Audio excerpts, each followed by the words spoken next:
So what about those people that have been told, like they're 20 years indentures, and they were told elsewhere, can't get dental implants because you don't have enough bone?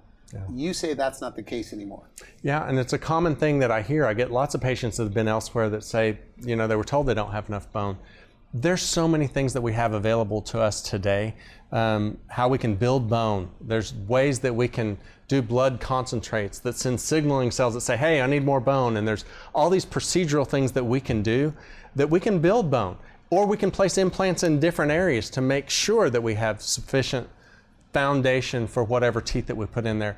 But not enough bone is not something that I have to tell a patient once a year. It's just not a common thing. So and even if they're 80s or 90s, you say you had a 91-year-old that did it? Yeah, right. And so there are some medications. You mentioned medications. I mean, if they're on bisphosphonates or these things that affect bone metabolism, these risk factors cause us to come up with a treatment plan that supports what they are. There are tests that we run to make sure that they're safe before we may have to change some things before the surgery. Okay. But I'm not saying they can't do it. We just have to get everything prepared so that they can do the surgery. Because I guess if you're over 80, most of these people are on 6 or 7 medications. Right. So you deal with this every day. You do, and you have to know the medications, you have to know how they affect things, but then you can either modify with a physician, obviously, or you're going to change the situation in a way where now we can do dental implants. But that shouldn't keep anybody from doing this. Right, and most of the time it's not even the case. We manage around the medications. Used to, for blood thinners, you know, we'll get them off blood thinners for 5 to 7 days before.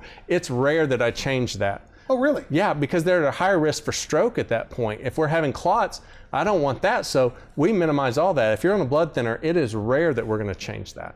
Okay, good for you. So. And these are the same people with very little bone, could walk in with no teeth and walk out with brand new set of teeth, upper and lower. Upper and lower, same day. All the time. All the time, every day.